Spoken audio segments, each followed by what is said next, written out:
Morning. I'm David Warren, President and CEO of the Jewish Federation of Greater Hartford. Today, we are witnessing the greatest humanitarian crisis in Europe since World War II.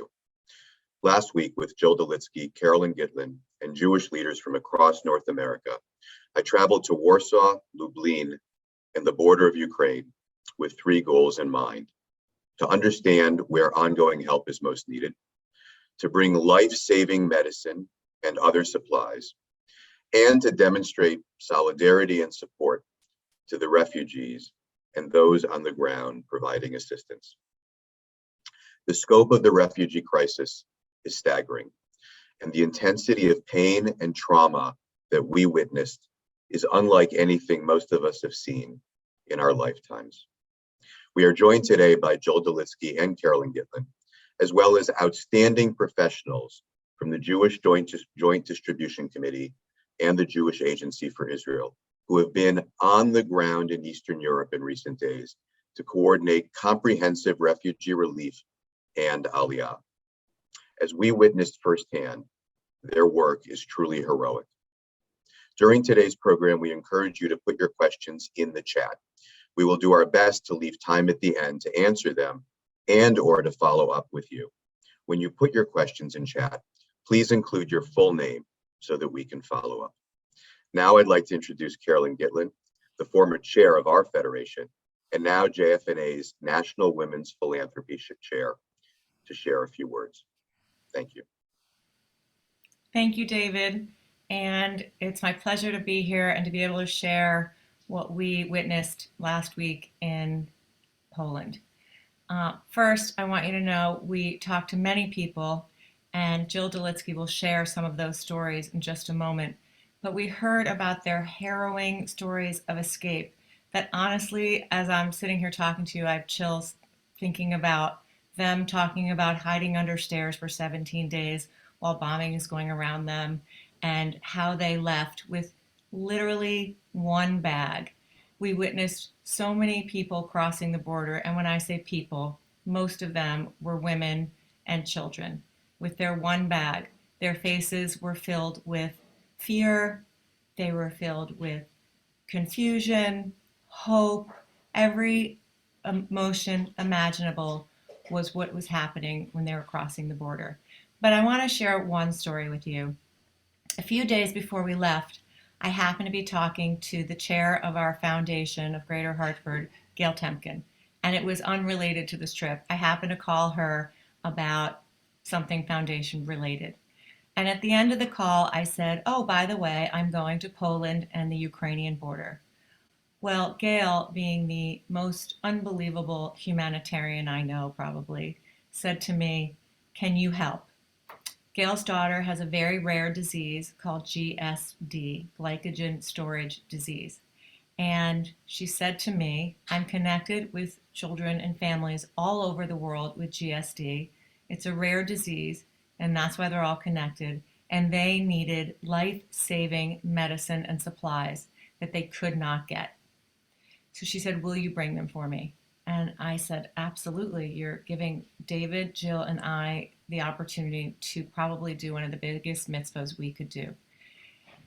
Next thing I know, there's medicine FedEx to my home in a cooler, and we went to CVS, got all the supplies they needed, and we were off with the supplies to take them to Poland. Within 45 minutes of getting to the hotel, Gail had previously set up through WhatsApp talking to every person imaginable. It was head of GSD in Poland, certain families, certain people, and it all worked. And 45 minutes after we got to the hotel, we were in the lobby with one of the families, giving them the life-saving supplies that they needed. And there are so many stories that we're going to hear of families that were impacted. This picture showing right now is the family we met. And just to give you a little bit of a background, this is a Jewish story. Gail Temkin is the chair of our board and also extraordinarily active in the GSD community. And GSD 1A is predominantly a Jewish disease, and it's of Eastern European origin. And there are many types of GSD. and it's now actually part of the Jewish prenatal panel for genetic testing. And the medicine that we brought over for patients with GSD1B, many are also Jewish, or at least of Jewish origin. And this disease can be extremely dangerous. And if they do not get their meds and they don't follow their regimen, they can have severe hypoglycemia, which leads to seizures and death. It's detected in children, and because it's genetic, you have it from birth. And people then grow up, hopefully, to become adults if they can survive the disease. And just so you know, this disease is now being tested for women who are pregnant. I want to also mention that Gail and her husband Steve started a fund at the foundation called the Alyssa's Angels Fund. And she started when Alyssa was only 8 months old.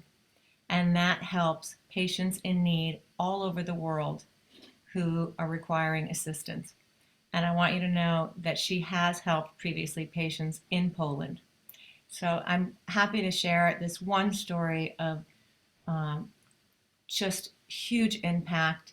And Gail Temkin, thank you for giving David and Jill and I the opportunity to save lives. It was really a meaningful moment. And we're also mobilizing.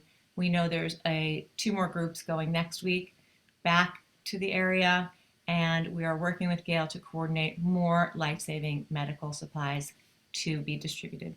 Thank you. And now I'd like to introduce David Zackon, the Senior Director of Resource Development at the American Jewish Joint Distribution Committee.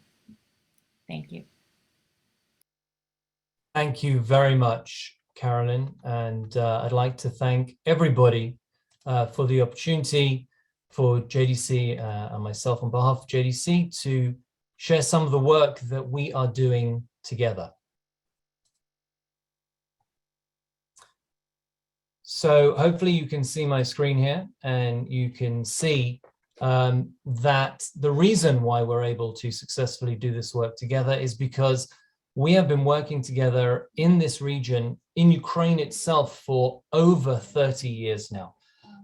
Before February the 24th, in normal times, we were helping 37,000 elderly Jews in Ukraine. Almost 10,000 of those are Nazi victims themselves. We have 4 field offices in Dnipro, Odessa, Kiev, and Kharkov. 5,000 staff, JDC staff, working in Ukraine. That includes over 4,500 home care workers working with the elderly clients. We've been able to build over 3 decades a volunteer force of 3,500 individuals that are helping now in this emergency situation. And we were reaching Jews in 1,000 locations across Ukraine. And this is now emergency experience that we have accumulated specifically in 2 incidents. The first one was the 2008 conflict in Georgia, and of course the 2014 invasion of the Crimea. So I'd like to just divide my comments into 3 parts. The first one is the most vulnerable, our existing clients. The second part is helping the wider Ukrainian Jewish community. And the third piece is about evacuation and transportation. So first of all, talking about our most vulnerable. Our existing clients, the priority is to try and make sure that we can get continued care to our most vulnerable, those that are frail, the needy, especially the homebound. So before the invasion on the 24th of February, we transferred additional cash to those clients onto our bank cards. That's the primary way that we get service to our clients. It's a special deal that we have that enables clients to go into grocery stores and buy food and medicine. We also advance salaries as well to all of our home care workers for 4 months in advance.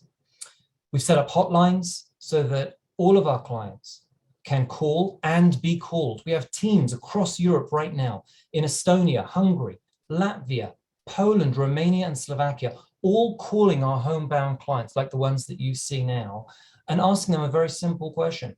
How are you? What do you need? Did your home care worker come today to help you? Some home care workers we know have been sleeping at their clients' homes just in order to make sure that they're there the next day. Some of them have been working for hours and hours because there's no public transportation. Our homebound clients, many of them will never be able to evacuate them, however bad the situation gets, because of their frail conditions. But JDC will be there to help them. Next, aid to the wider Ukrainian Jewish community. So as I said, we've started stockpiling Chesed centers, and the Chesed centers are the main hub of the humanitarian assistance that enables us to support all of our clients across the former Soviet Union, including in Ukraine as well. And we were stockpiling these right from before the invasion itself to make sure that there was enough food and medicines and water for our clients should the worst case scenario happen, and it did. The hotlines are receiving 1,000 calls a day from all over Ukraine. People asking us questions like, where's the nearest bomb shelter? How can I safely leave this conflict zone?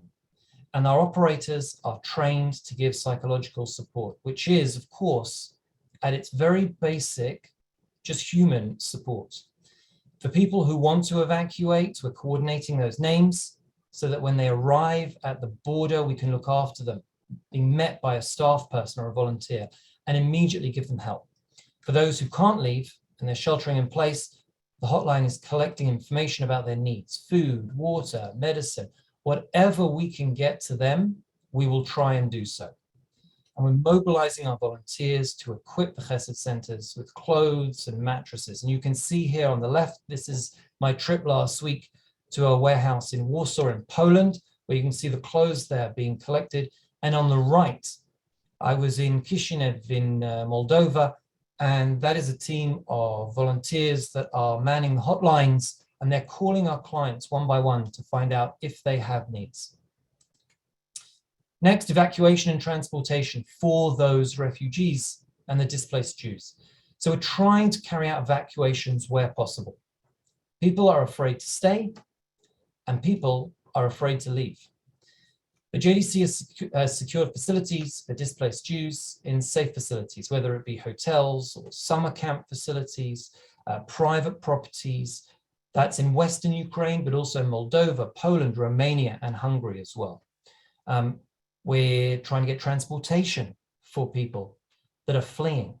And finding buses has become a real issue. It's a real problem. Drivers saying they don't want to drive into conflict zones that are being shelled. But once a bus is found, a beautiful thing happens. The Jewish organizations are coordinated and they call each other and they say, we have this number of seats. Who needs them? And it all works in coordination to get Jews out of danger. We're also arranging safe overnight accommodation for refugees as they evacuate. And that's in our Chesed centers in Ukraine itself. But of course, we also have staff at the border in Poland, Moldova, Romania, and Hungary, and they're working in shifts. Here on the left here, you see this is the border in Romania, the Siret border between Romania and Ukraine, where I was last week. And that is the tent that's right there.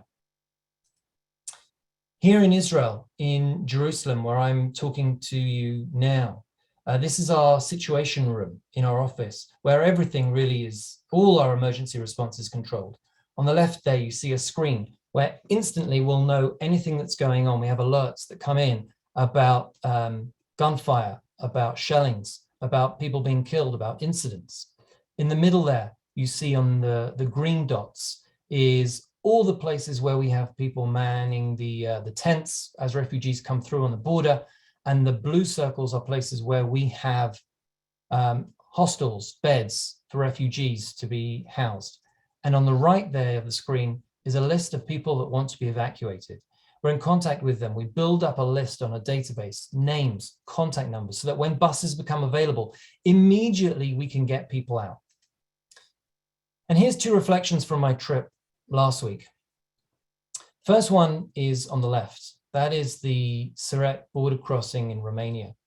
I passed through the border crossing from Ukraine into Romania.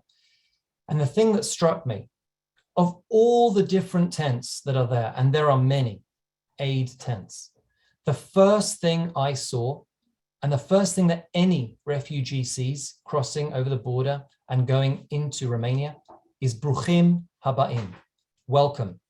And that was a very, very powerful moment, that sign on the JDC tent there. And on the right is a family that I met in Budapest, in Hungary, at the train station. They'd come from Ukraine, a family of 7, a mother, her daughter, daughter-in-law, and 4 grandchildren. And they'd arrived and we were there to meet them at the train station. And they were traveling onwards. And we said, where do you want to go? And they said, we want to go to Germany. And immediately what struck me, of course, was that the last time that JDC helped Jewish refugees in Europe was after the Shoah. And we were trying to get them out of Germany. And right now, we were helping Jewish refugees in Europe get to Berlin. And we bought them that ticket to go and seek refuge with their family that are in Berlin in Germany. And that moment of 2022 was not lost on me. And really, I just want to say thank you to you and show you a video of the kind of work that we are doing together.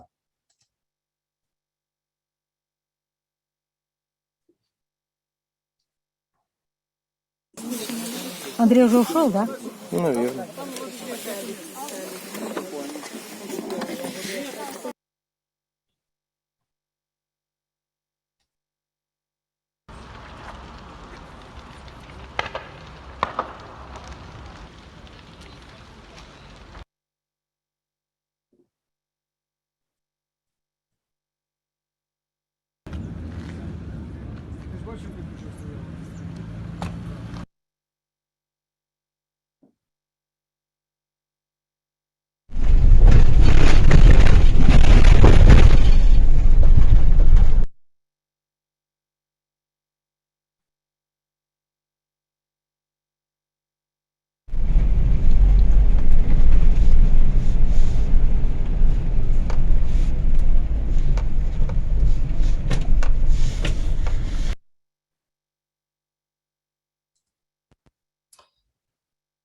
And I'll say the situation is getting worse every single day. Survivors are going through this terrible trauma again. There are cities that we are just unable to get to because they've been cut off. They're surrounded by the Russian forces.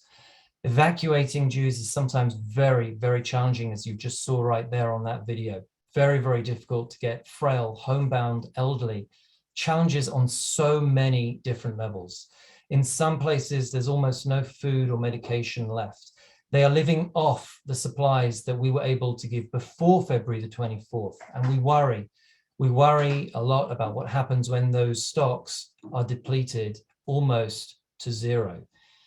To date, JDC, with your help, has been able to assist 19,000 Jewish refugees. We've evacuated over 10,000 Jews, and we've sheltered 13,000 of them in different accommodations.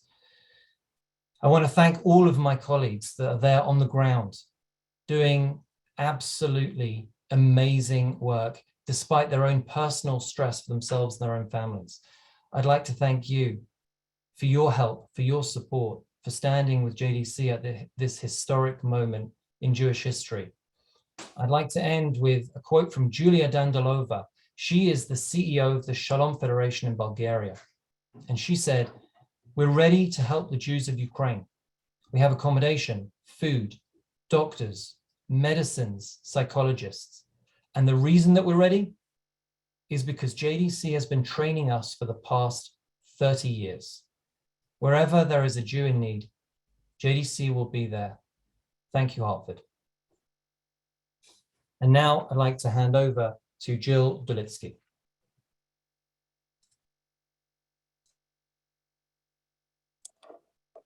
Thank you so much, David. It's so powerful, and the numbers are just staggering, and the support that the JDC is providing is just absolutely staggering. And so I think as we move on, you'll see the coordination that's happening between the JDC and the Jewish Agency and how they're working separately and alongside of each other.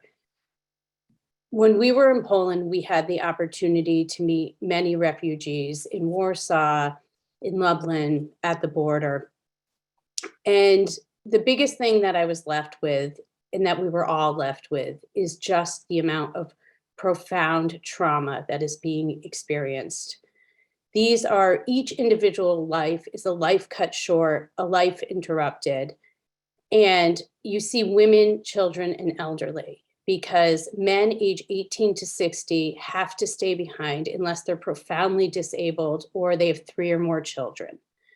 So it's just staggering to see all these mothers and children and grandmothers coming across the border, suitcases in their hands. It was over 60 degrees the day we were there. We saw people with snowsuits on because the journey had been so long and they had been there while it was still cold. And for me, it just hit so hard because we saw a woman and got to know her who left her 18-year-old son behind. I have an 18-year-old son. I can't imagine what that experience is like. They don't know where they'll end up or how they'll support themselves. And many want to stay near the border because they don't want to leave their fathers and husbands and uncles and grandfathers that they left behind. This picture is a woman who is a cancer patient, and she's actually on her way to Haifa, and she was evacuated by the JDC. And these stories go on and on. This was at the border. And as you'll see in the next few pictures, I want to tell you the story of Irina. Irina is the beautiful woman with the word amazing across her sweater sitting there, and that is her daughter to her right, whose name is Sophia. As we were talking to the refugees, Irina was sitting there and you could just see the pain in her eyes. She's at a JDC hotel facility a few hours from the border. It actually used to be a yeshiva, so you could see we were in the sanctuary. And one of the women that was with us said, "Can you let that woman know that we see her pain, we witness her experience, and she doesn't need to talk, but we're with her." And she slowly began to speak, first very quietly, just in a whisper, and then eventually louder. And she told her story. She's a single mom. She's a nail technician. She's from Kyiv. And she knew the war was coming. Her friends and her family were still in a state of disbelief and really thought she was crazy. And she packed a suitcase and she told her daughter, "If I'm not home and the war comes, this is what you need to do." And the day before the war started, at 4 a.m., her dog, who's like a part of her family, started barking. And then she heard bombings in the distance and she knew what was happening. And after a few days, she had to make the decision on what to do. And she chose to leave her apartment because she was on the 5th floor. And so she went in search of a shelter. Now, you have to remember that the shelter system in Ukraine is over 30 years old, and many of them have not been open. And so she went to about 4 or 5 shelters and could not gain entry into any of them. They were locked. And she started to gather a crew as they were moving from shelter to shelter. And eventually they got to one and decided that they were just going to break in. They were going to break down the door. And so they did, and they stayed in that shelter. It was a long hallway with 6 small rooms coming off of it.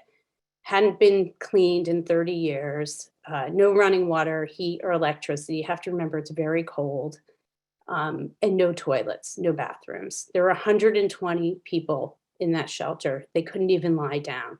There were pets, there were dogs, there were cats, there were other kinds of animals. And to go from a relatively middle-class life where your biggest concern is where you're going to get takeout that night to now living in a shelter with 120 people and not having bathroom facilities, it's just impossible to think about.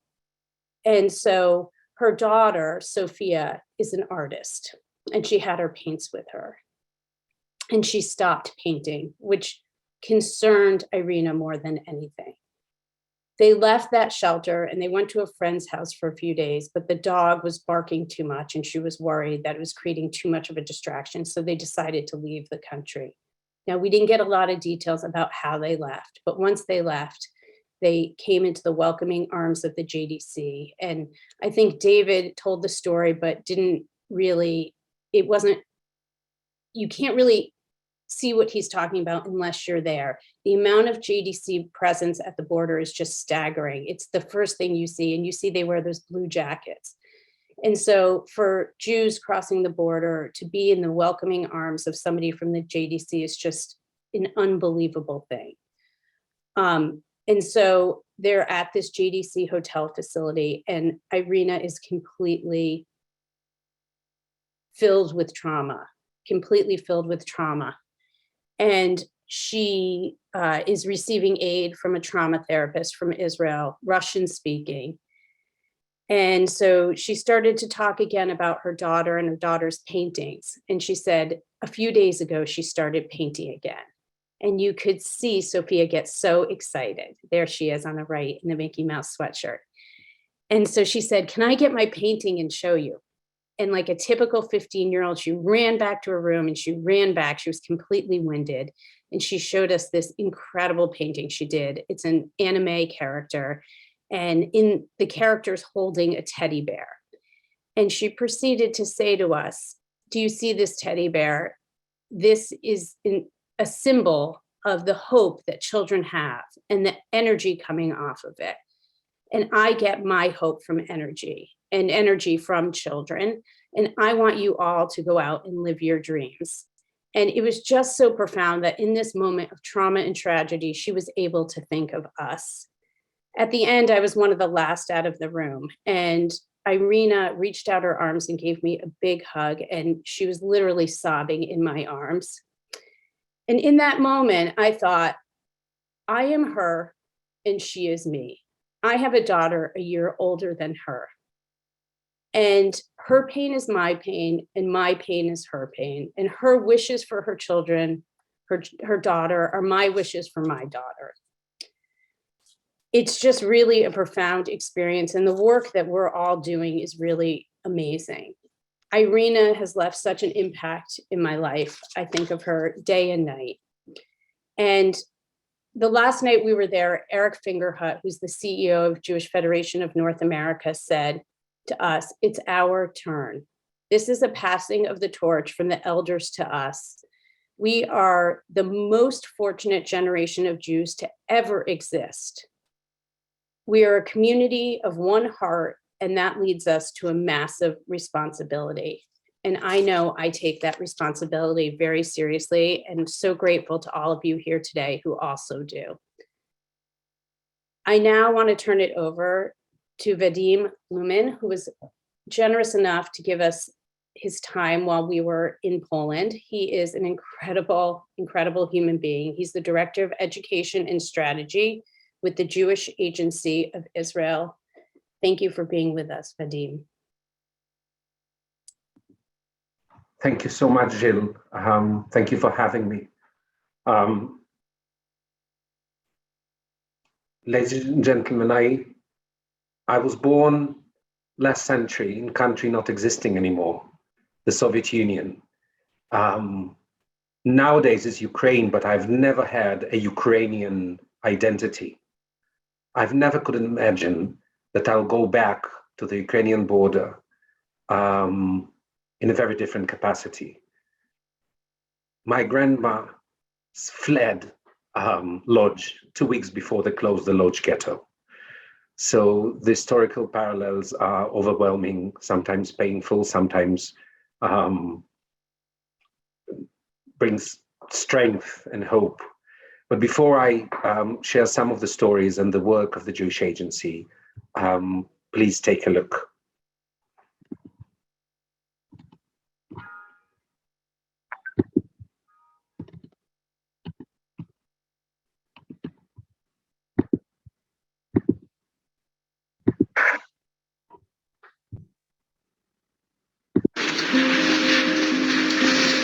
I never imagined that in the 21st century, it will be real war. Real war with bombs.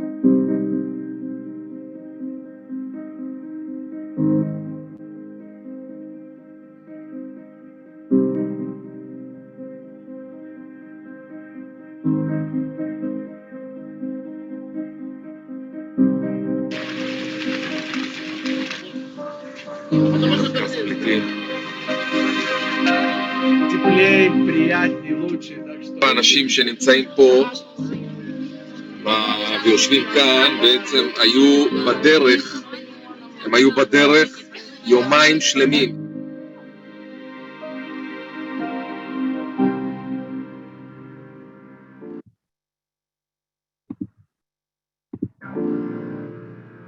I'm so proud to be here with our teams who are working 24/7, working here on the ground in the last 2 weeks to literally save the lives of thousands of our brothers and sisters, Jews who are fleeing out of Ukraine under fire from the war zone to 6 different border stations and facilities that we have formed in order to help them save their lives.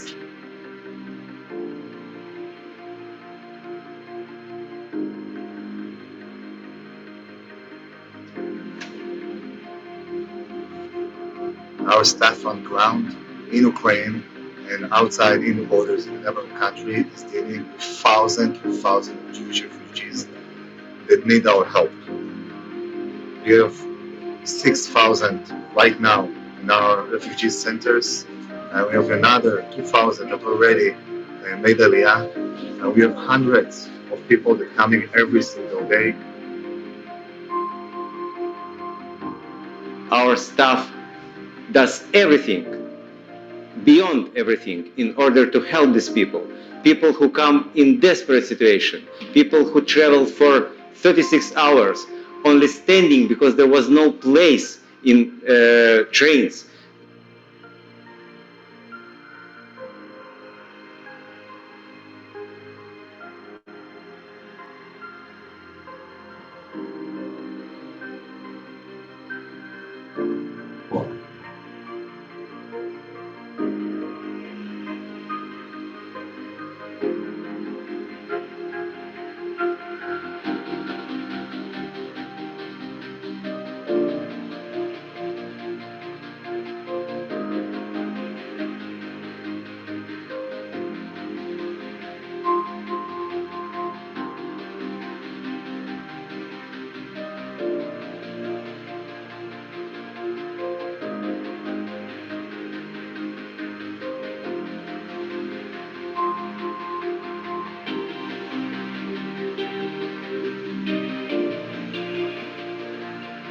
מאות אלפים מבני עמנו שחוטפים כעת הפגזות על בתיהם, ואנחנו בסוכנות היהודית עומדים לצידם גם בהוצאה שלהם את הגבולות וגם בהבאה שלהם כאן.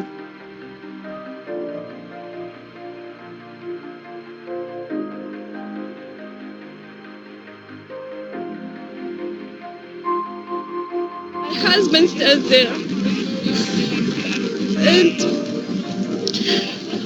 we are here and we are safety, but he is there and my grandmother and my grandfather is there and my friends, everybody is there.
So you can see, this is the map. If you're looking at your screen, the upper left corner, Warsaw, that is where I was privileged to meet the remarkable team from Hartford and the JFNA mission that Jill mentioned.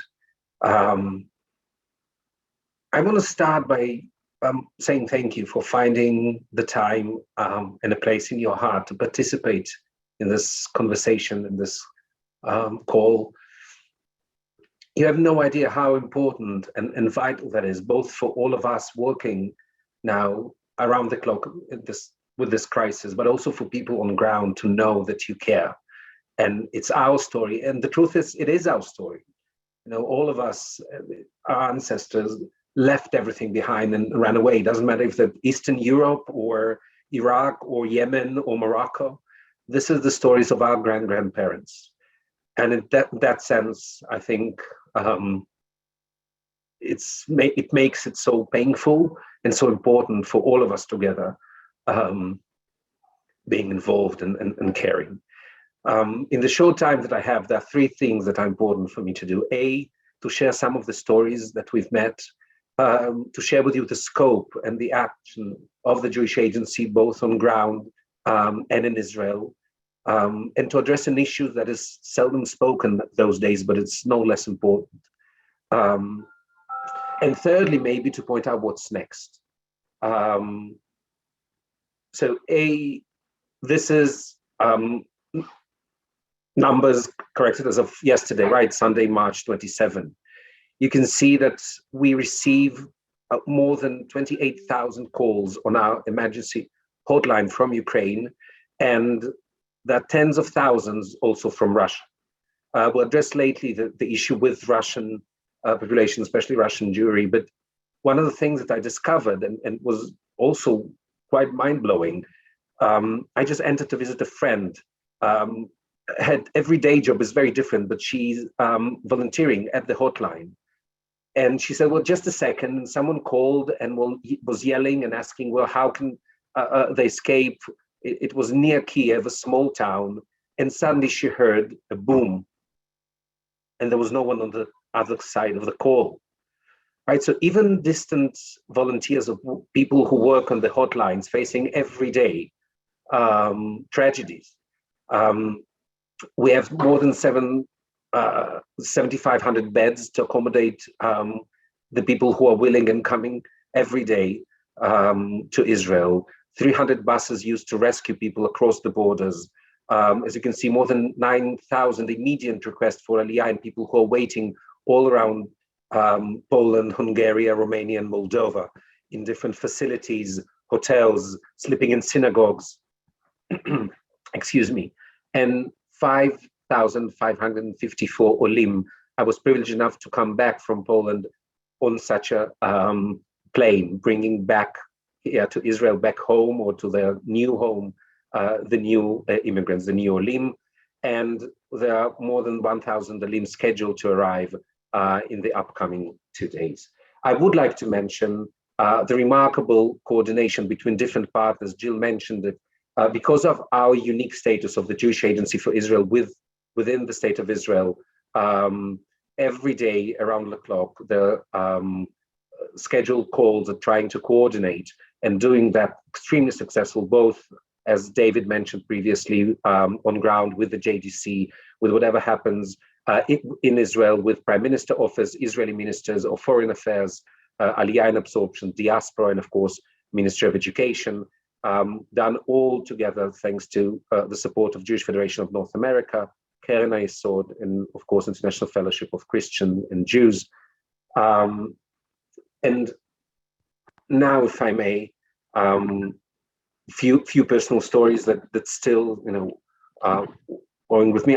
The moment we arrived, and David, you probably remember that, we were on the call with a lady that couldn't speak clearly. We couldn't understand. She was saying something about her grandmother. She sent the details, and we figured out that she's trying to escape Ukraine. Her name was Ludmila. Her daughter is Anastasia. And we figure out that they are the granddaughter of a righteous among nations. Their grandmother found a boy, a Jewish boy, in a field, 13 years old, hid him and saved him. He grew up to be a writer and wrote a book that calls The Shtetl That No More Exists. And so we realized that now it's our turn to serve their family. When they arrived, they were scared, and they entered the hotel and said, oh, no, we cannot stay here. Took their small packages and started walking away. I asked them why, what's happened? And they said, we cannot afford it, we have no money. And it took us a while to explain that they don't have to pay anything, they don't have to do anything. We are helping them now. It took us 24 hours to get them asleep. They were complaining about the fact that they're still hearing in the middle of the night the sirens. They couldn't sleep. Clearly, PTSD effects, post-trauma. After 24 hours, I finally was able to sit down and hear their stories. Ludmila actually working at Chesed, which is a JDC organization. They're both non-Jewish, right? And her daughter, the granddaughter of the Righteous Among Nations, she's working at the Israeli high-tech IT company. And now we're working together with the government of Israel to help them to come to Israel because that's what they want. We also met their doctors coming from Beilinson and Meir hospitals in a joint mission organized by the Jewish Agency, assisting those in need, right? As you heard, the process started with, Chabad and local communities working and trying to help people escape Ukraine. And then they meet either JDC or the Jewish Agency for Israel. And if they're expressing that they want to come to Israel, they can do it with our assistance. And so arriving to our hotels and facilities, they're taking very good care of. And part of what they need is, of course, medical assistance. Many of them, of course, are children, women, and elderly, as I mentioned. One of those couples, and also we met them with the Hartford team on ground, the man went out for groceries and his wife stayed in the countryside. They actually have a home in Kiev, but the husband convinced his wife to move. And so while he was away, there was a missile that hit their home. The woman still suffers from severe burns. She managed to jump out of the window having only her phone with her. And you have to understand, it's not only that they lost their house, everything, every belonging they have, all their savings, but they lost every possible document that they have. And so partly what we try to do is to find through programs that they previously participated, whether with the agency or other local organizations. And we managed to find few copies of their documents, which was also, the only way to assist them to recreate their identity and to begin the process of coming to Israel. While we were there with the JFNA mission, someone from the missions asked, don't you have concerns coming to Israel now?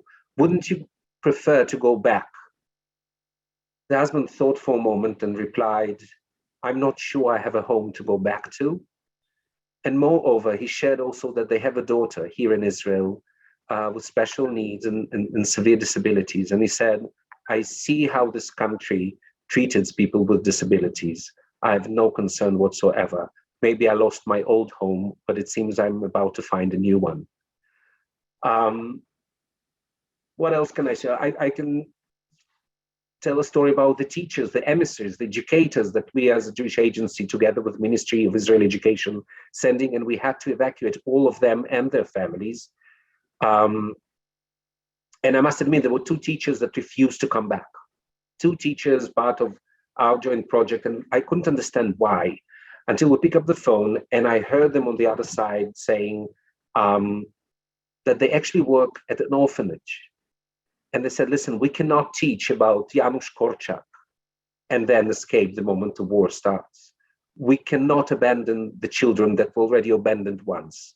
And so what they did, they literally resigned from the Israeli Ministry of Education and came back to rescue their kids. I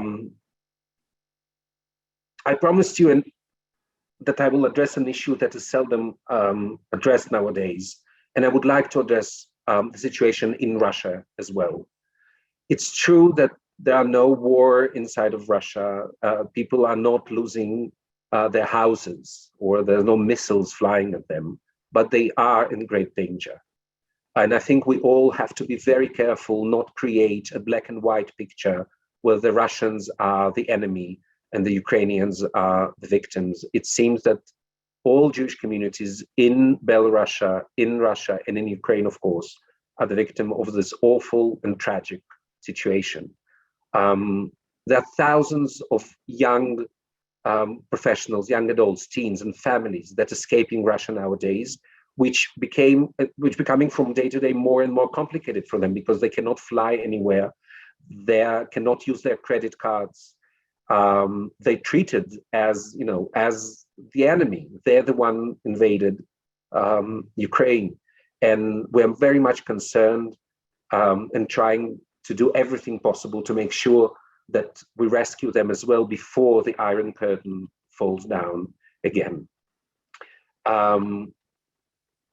The needs are greater. Whatever I'm sharing with you right now is the situation on ground, but the needs are even greater now in Israel. We're talking about absorption and greeting all the refugees from Ukraine, from Russia, and from Belarus all around the world. As you saw in the video, the needs are great, and we are hoping that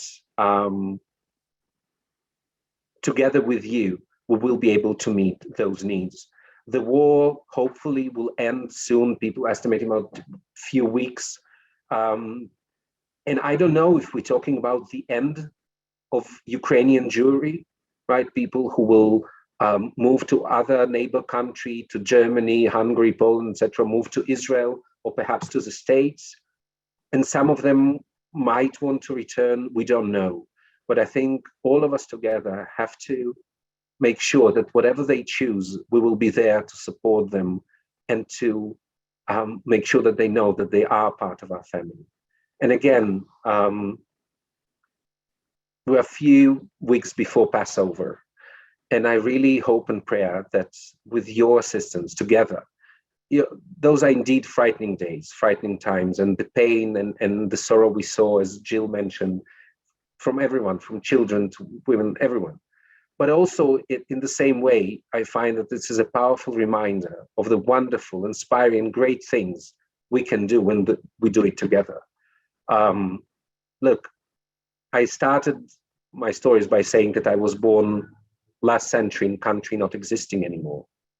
When you're an 11 years old kid, you don't know that someone fought for you, holding signs of "Let my people go," that someone took care and allowed me and my family to move to Israel 32 years ago. I think it was said previously, now it's our turn, it's our responsibility, and it's our privilege to make sure that we create the same path, that we find the fight that now needed for our brothers and sisters, whatever they're coming from.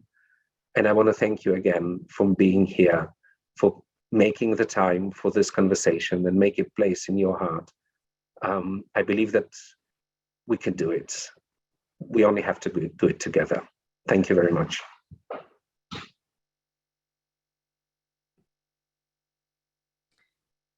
Vadim, your words are just so meaningful, your personal stories, the stories that you saw. I just want to thank you. I know you're so busy giving of your time and bringing new immigrants to Israel. And I just want to thank you, Vadim and David, and every one of us will stay on after I speak a little bit for questions. So keep your questions coming. My name is Dana Keller, and I'm chair of the board of the Greater Hartford Jewish Federation. So we've heard a lot of stories of our some of our friends in Hartford who bared witness to what was happening on the Ukrainian-Polish border. And it's just devastating. The incredible response from the Jewish Agency for Israel and many other organizations in our community are only possible because of the support of our community and many others who have provided. Almost $40 million to date, helping with the infrastructure, the trained staff, the programs, the resources that have been built over decades. Our community alone here in Greater Hartford has already raised over $650,000. That's amazing, and I want to thank everybody on this call. One of our colleagues had mentioned that you can't put out the fire without first building the firehouse. You may have heard this quote before, and that's what the JDC does. They were here yesterday so they can help today and tomorrow. We want to thank you all on this call. The Jewish community is leading the way and helping our Jewish brethren and non-Jews across the Ukrainian population with critical rescue and relief. In a few days from now, I will be traveling to Israel on a mission. I am a board member of the National Women's Philanthropy Board, and Carolyn Gitlin is the chair for North America. We will be meeting with new immigrants just coming over from the Ukraine. I'm getting chills up my spine just thinking about that. We will bring those stories back to you. This crisis will endure not for just days, but for weeks, months, and years to come. We anticipate that the next stage of our relief campaign will shortly be announced, with a combined North American Federation goal likely to be in the range of $250 million. For those who have not yet contributed or want to, there is a link to donate. The slide will come up and you can see how to donate. We will also be emailing everyone in attendance with the link. We also promise to keep you closely apprised about the ongoing needs and impact your support is having in the midst of this ongoing and tragic crisis. Thank you for being here. I want you to know that there are many questions coming in through the Q&A module. I'm going to try to get through some of them. I know it's 9:24, but I want to try to answer some of your questions. The first one is, in addition to donating, how can other people help? Letters to legislators, any social media, how can we help? How can we help? Vadim, why don't you start with that and then I'll pick up. I know that there are few volunteers who speak the language, either Russian or Ukrainian, that are joining, our teams on ground, which is remarkable. Any assistance is needed, and I must add that the remarkable new initiative that can be done from a distance. I think we all found the deepest need assisting with PTSD, whether those are our staff, our volunteers, or actually the refugees. So if there's someone in your community that speaks Russian, or even in some cases even English for the teams or for our emissaries, that can through Zoom offer support, psychological, social, etc. And of course, if you are willing to come and join the next mission or volunteering on ground, even though I must say it might be dangerous nowadays. I think we all saw driving in the bus, suddenly tanks were next to us, and where we approached the airport, we saw the Iron Dome. The tension between Poland and Russia is also rising. So this just, from the top of my head, David, maybe you have. No, I think, and I do want to circle back. Back to Dana's firehouse metaphor. So you guys are the firehouse and the firemen, and you have the fire trucks, and so really, early on, Hartford made a decision, to really invest through JFNA and the work of JDC and the Jewish Agency, because you're best positioned to understand where to allocate those resources. But I also want to go back here to what we can do. So first of all, in the last few days, thanks to the advocacy of communities and people in our community and elsewhere around the country, a major accomplishment was announced. President Biden announced a couple of days ago that the U.S. will now be taking in 100,000 refugees. I suspect that number will grow. There may be other advocacy points there.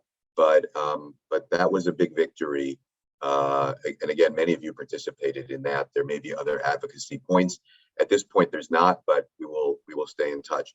The other point, though, related is, we're talking about 5 theaters here, if you will, of need, right? Obviously, Ukraine, Poland, and the surrounding communities, refugee or Olim resettlement, new immigrants resettlements in Israel, the ongoing concerns in Russia, which are very significant, hundreds of thousands of Jews there facing all kinds of deprivation and difficulty that we really haven't talked about.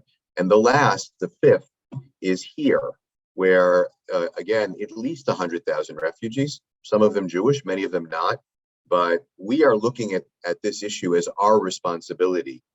Eric Fingerhut, the head of JFNA, has clearly articulated this, that we are going to be looking at the overall refugee needs here as part of our responsibility as well. And so I would say stay tuned.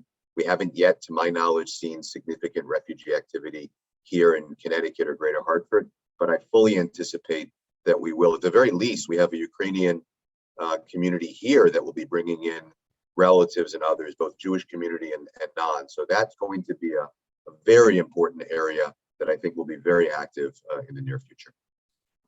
Vadim, can you explain to those who are on this call right now, we've been using a lot of acronyms, what exactly is the JDC and what exactly is the Jewish Foundation for Israel? Just so people really understand what we're talking about. Sure. The JDC is the acronym of Joint Distribution Committee, and JAF is the Jewish Agency for Israel. Historically, the Jewish Agency for Israel is actually the name that we were given by Queen Elizabeth II and her government, suggesting that in order to create this kind of state you want for Jews, well, you should create some kind of an agency that will prepare the state to be. So ever since, we are the Jewish Agency for Israel for the last, more than 90 years.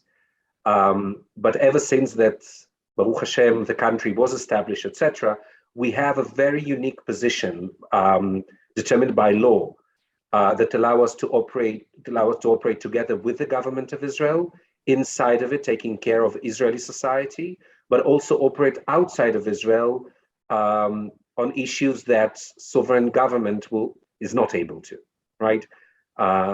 There's no government that will allow a foreign government to operate on its territories to convince its citizens to move to a different place, right? So it's tricky. Nowadays, of course, the relationship between us and Ministry of Foreign Affairs and the governments of Poland, Hungary, etc., they see and understand that we assist in this crisis. And while, as I think David showed wonderfully, David, the representative from JDC, from the Joint Distribution Committee, we work closely right there inside Ukraine, assisting refugees, non-Jews, and Jews who are not necessarily willing or not willing to come to Israel, right? They can assist them to escape to Germany, to stay in Poland, etc. But the moment a person expresses her or his need or idea of, yes, I think I want to go to Israel, immediately the Jewish Agency is the only path they can do so. And so we take care of them from A to Z. Thank you for explaining that. What support are you providing to the immigrants and the general non-Jewish population of the Ukraine? The question is for me? Or David or whoever. I'll jump maybe in. Carolyn or Jill want to chime in as well. How are you helping the non-Jewish population? I know David Zackon, I think, had to leave the call. Vadim, did you want to pick up on that, or you want me to jump in? Sure. I can try at least partly. Look, I gave you an example of the non-Jewish, right, the relative of the righteous among nation. The truth is that the law of return allows every person until the third generation, right? It's enough if someone has a Jewish grandmother, grandfather, to grant them an Israeli citizenship. One of the challenges, of course, as I mentioned, is people escaping and fleeing their houses with no documents. And so that's one. Secondly, there is a political discourse within Israel with the Minister of Interior Affairs, how many of the non-Jewish refugees Israel is willing to accept. It's of course a questions of values, but also questions of responsible policy, understanding that we are bringing more and more new immigrants, and we have to be responsible for their integration in Israeli society. So but whoever arrives here in Ben Gurion, and that's why I mentioned the needs are so high, we must take care of them all. And that means their children, their medical insurance, their education part, making sure that we allow them to learn Hebrew as fast as possible, right? Many of them, and as David, you mentioned, the young people who fled in Russia as well are young professionals. I've met 2 weeks ago, before going to Warsaw, Prime Minister Bennett, not in my capacity as a Jewish Agency employee, but as an activist of Generation 1.5 Russian-speaking Israeli. And Prime Minister Bennett explicitly talking about it, not in terms of humanitarian support, but saying this is our national interest of the State of Israel to bring here young adults, young professionals, families, all those women and children, and make sure that they feel at home here. Because if we are not, there are other European countries that are really happy and already offering them all kinds of support, financial and other, in order to make sure that they come, because it is important. So I'll stop here, David, maybe. And I'll just thank you, Vadim, and I'll just add real quickly, this all comes on top of the Jewish Agency just facilitating several months ago aliyah of approximately 3,000 Jews from Ethiopia. So the numbers are staggering. Vadim, I don't want to speak out of school. I heard from somebody that anticipation of maybe up to 100,000 Olim coming into Israel. I don't even know where Russia factors into that. I mean, just that's an emerging crisis on so many levels. So the needs are staggering. I just want to add one more piece locally, which is, so Dana talked about our raising $650,000, and some of that, all that will go through, almost all that through JFNA. The vast majority goes to the Jewish Agency and the Joint Distribution Committee. We also made a decision early on that we wanted to stand with the broader community as well. We wanted to be seen as a Jewish community as standing. And so several of us attended, some of you on this call with me attended a rally at the Ukrainian home in Hartford, where we spoke along with the governor and Senator Blumenthal, and we're trying to be very visible. And we've made a decision to donate now an initial $50,000 of the monies that we've raised, and there's likely to be more, to a reputable nonprofit that is working to support needs in Ukraine more generally. We want to show up, we want to be visible, and we are. But again, the majority of the funds, because nobody else will stand up for us, the majority of the funds are going to the Joint Distribution Committee and the Jewish Agency. Thank you, David. We have a few more questions if you want to bear with us. Lee Pollock wants to know, I know you talked about Russia a little bit, Vadim, but can those Russian Jews leave? Are they safe? Yeah, this is the hardest question. From day to day, it becomes more and more difficult. You see, the moment the sanctions were in, they heard the educated people, rubble is, they're losing their savings. They cannot use their credit cards. Some of my friends and former colleagues managed to pass some of their money to me here in Israel. Others already couldn't do so. They cannot fly anywhere, right? Because European countries or otherwise, the only places they can flee is either Turkey, Kazakhstan, Uzbekistan, Armenia, etc. And yeah, it's very, and David said it as well. I think we are very much concerned every day. There are more new sanctions. There's no more YouTube, no more Facebook. The communication is very problematic. We're losing contact with distant cities, etc. So it is an area of our concern. We're still operating there as a Jewish agency and very careful not to lose our ability to stay in touch with our people on the ground. There are other things that I think that's not perhaps the right place or time to say, but we'll of course keep you updated. And I think the need is great as well. Yeah. We have another question from Alex Medvadovsky. I'm sorry if I, yes. He's originally from the Ukraine, and he's asking about relatives looking for missing persons during the war. Is there is there an agency or a group handling that? Look, as we mentioned, both the Joint Distribution Committee, the JDC, and ourselves, and nowadays, having this magical wand of WhatsApp and others every day, all of us, I don't know how our phone even, numbers distributed on ground, people writing to each other, people looking for each other, not always. One of the touching stories happening from day to day, the last week, for instance, is kids trying to rescue their pets. And they almost transmitting their own trauma, taking care. And this is, as therapy always, it's wonderful. But many of those who fled, right, for instance, the family previously we told you about, they went to their country house and the cat stayed back in Kiev. And so I think it was New Jersey mission that met the girl, the red-headed, wonderful girl, saying she's really scared for her pet. So we're trying to do everything possible to help people not only find their relatives, but also their pets. But it's, as you saw on the pictures and the videos, it's real war. It's hard to believe that in our lifetime we're seeing those pictures. We all have to do everything possible in prayer for the war to end. But yeah, it is what it is. It's devastating at every turn.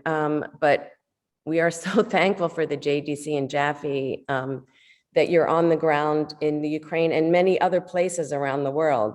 The JDC, just so everyone on this call understands, they've been around for years and years, and they are always ready, God forbid, for something like this.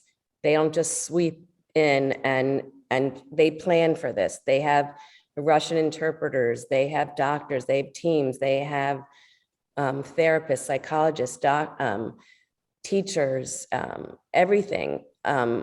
They're ready for things like this. So it's there, settled. So God forbid, when things like this, a war happens, they're ready.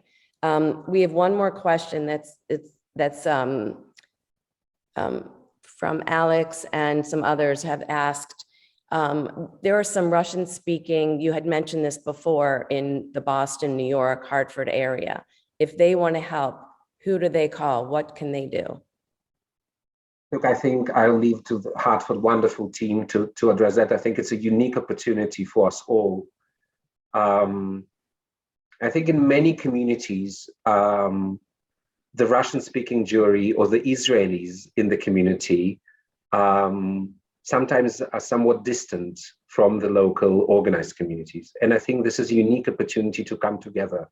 And perhaps, and this is again from the top of my head, maybe to think, how do we tell the story in Leila Seder? How we allow the stories of how they left Ukraine and why, or former Soviet Union. Maybe we can organize, something locally to understand and mobilize to tell the stories, because this is a long story. This is a 2,000 long stories, years old story. And also maybe create a Zoom Seder with those, still in Warsaw or in Budapest or other places, to show that we are diverse, unique, and powerful community and powerful family. But locally, the fact that you have that amazing group of Russian-speaking Jews, I said previously, your ancestors fought for us, let my people go. We created a wonderful framework of let my people know. Maybe this is time for letting our people glow, allowing them to become part of the table, of the decision-making, to tell their stories. I think this is a unique hour that is all, of course, causing us all, great amount of concern and pain, but it's also a moment of inspiration, of strength and power, of how much and how many great things we can do together. So invite them in, bring them in, and we'll think of something to make this world a better place. Vadim, that's a perfect way to end this call. I want to thank you. I know you're so busy bringing immigrants over to Israel and making Aliyah. That must be such a profound moment for you. But I want to thank you for giving of your time, and David and Jill and Carolyn, your stories. I think we need to just, like Vadim said, we need to spread the word. We need to tell our stories. You know, Jill talked about being a mother and having an 18-year-old and making that horrendous decision of leaving her son or picking freedom. I hope no one on this call ever has to face that. That's just, I can't even, the words don't even make any sense to me, but I just want to thank everyone for being here. Sam or Susanna, can you put David and mine and Jill, Vadim, whoever spoke, can you put our names in the, or when we send out the thank you call to everyone, our emails will be there. If you have any more questions or comments or want to help in any other way, we'd be happy to be here for you. So thank you for giving up your hour and 15 minutes this morning. I hope you were educated and felt the emotion like we did.